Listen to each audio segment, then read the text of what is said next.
médias sur Europe 1 avec Mélissa Theriault et à 9h30 Thomas Hill, c'est l'heure du journal des médias de Julien Pichenet. Et on commence ce journal avec la 4e saison de l'Agence qui débutera le jeudi 7 décembre sur TMC. Oui, à 21h25 précisément, oui, le retour de la famille Kretz dont les aventures immobilier de luxe, ont été suivies ces dernières années, très suivies ces dernières années sur TMC et Netflix. Alors dans cette 4e saison, les parents sont partis, l'agence se réorganise avec les 4 fils. Bon, il y a toujours bien sûr cette promesse de lieux incroyables, des hôtels particuliers, des lofts complètement dingues.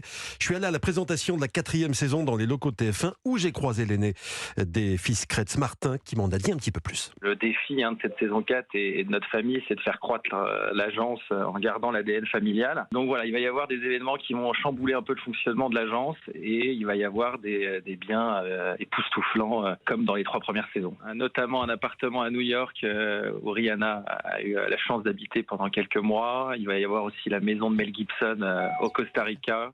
Rien que ça. Je lui ai demandé également comment il définirait ce programme qui est assez atypique. Est-ce que c'est un programme de divertissement, un documentaire, une série ? C'est un programme entre le documentaire et une réalité un peu augmentée. C'est un tout nouveau programme qui plonge tout le monde dans l'immobilier haut de gamme, qui est un milieu qui était un peu fermé et qu'on a la chance de pouvoir mettre en lumière depuis 4 saisons. Ouais, ça cartonne. En ce début d'année 2023, la 3e saison de l'agence avait attiré en moyenne 598 000 téléspectateurs sur TMC. Netflix est passé par là depuis. On verra si les audiences sont encore plus fortes pour cette 4e saison. Je crois, Thomas, que nous recevrons Martin et son papa dans Culture Média. Ce sera le 7 décembre, jour du lancement. C'est quoi pour vous ? C'est un documentaire, Mélissa Theriault, l'agence ? Il est un peu ambitieux, ce Martin. Non, mais j'avais regardé au début, moi. Je trouvais ça assez fascinant de nous emmener dans Paris, Marseille, d'autres villes de France. Alors maintenant, je crois que c'est à l'étranger. À l'étranger, dans le monde entier. Dans le monde entier. Des lieux de plus en plus incroyables. Mais on est plus sur une télé-réalité qui n'est pas forcément négative dans ce qu'elle veut dire, mais c'est ça, c'est quand même une famille qui est suivie aussi dans son intimité et dans son ascension professionnelle. Et exactement, ça mêle le professionnel et l'intime. Puis on sent que c'est en partie scripté, quoi. Oui, bien sûr, qu'il y a une mise en scène aussi. Un tout petit peu. Un tout petit peu, c'est léger. Et puis la chaîne TMC proposera également de suivre le tirage au sort de l'Euro 2024 en direct. Les fans de foot doivent noter cette date, samedi 2 décembre, 17h55, pour savoir dans quel groupe tombera la France en juin prochain en Allemagne. C'est un tirage au sort qui sera commenté par Grégoire Marcoton, Bichente Lizarazu et Rio Mavuba. Et puis Hugo Décrypte ne sera pas resté longtemps dans la case du 13h15 le samedi. À peine arrivé sur France 2, le youtubeur 2 millions d'abonnés déménage sur France 3. Sa première interview face cachée à la télévision fin octobre avec Thomas Pesquet avait attiré 1 850 000 téléspectateurs. Était-ce insuffisant pour France 2, qui a l'habitude de faire plus de 2 millions à cette heure-ci ? En tout cas, sa deuxième interview avec cette fois Virginie Efira sera diffusée le dimanche, précisément dimanche 3 décembre à 23h15, après la série policière du dimanche soir. Et face à Beau geste de Pierre Lescure, le dimanche soir en deuxième partie de soirée sur la 3, ça va pas être évident d'attirer un jeune public, c'était pourtant la promesse de départ. Puis le 5 décembre, la France a un incroyable talent s'offrira un 5e juré. Jérémy Ferrari, l'humoriste qui va remplir l'Accor Hotel Arena 2 fois de suite en mars prochain, sera invité pour compléter le jury, épauler Eric-Antoine et les autres lors du premier quart de finale. Ce sera donc le 5 décembre. Les quarts de finale, c'est nouveau dans la France, un incroyable talent. Ils ont été instaurés cette année pour rendre l'accession jusqu'à la victoire encore plus difficile. La victoire encore plus belle.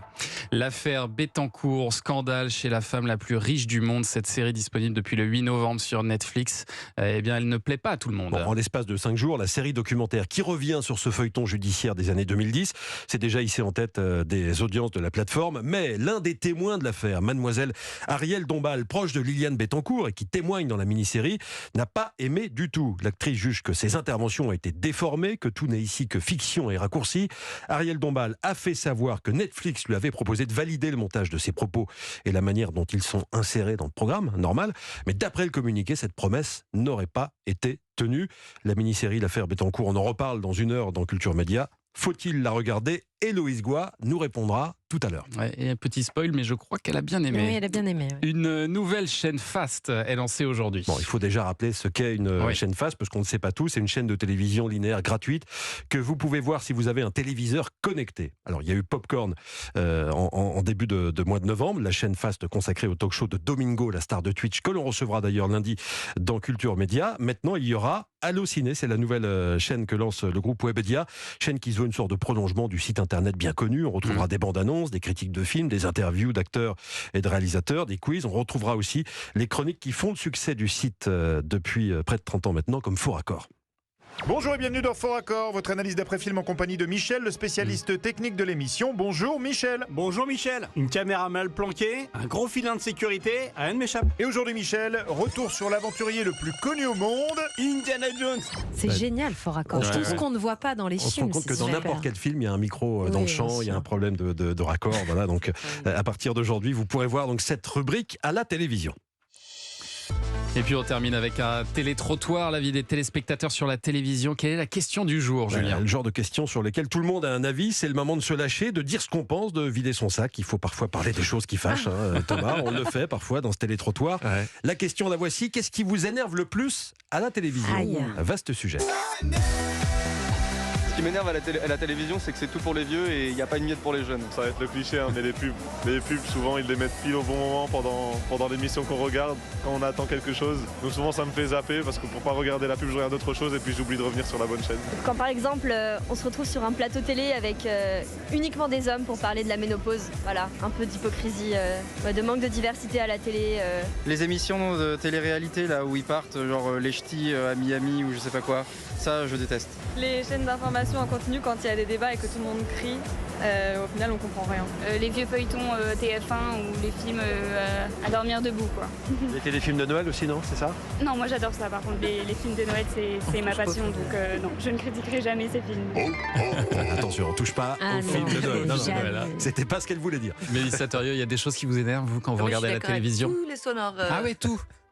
La Tout. pub, les hommes qui Les parlent chaînes entre eux. d'infos. tout. Je les trouve, votre micro-trottoir, très représentatif d'une grande majorité de Français dont je fais partie.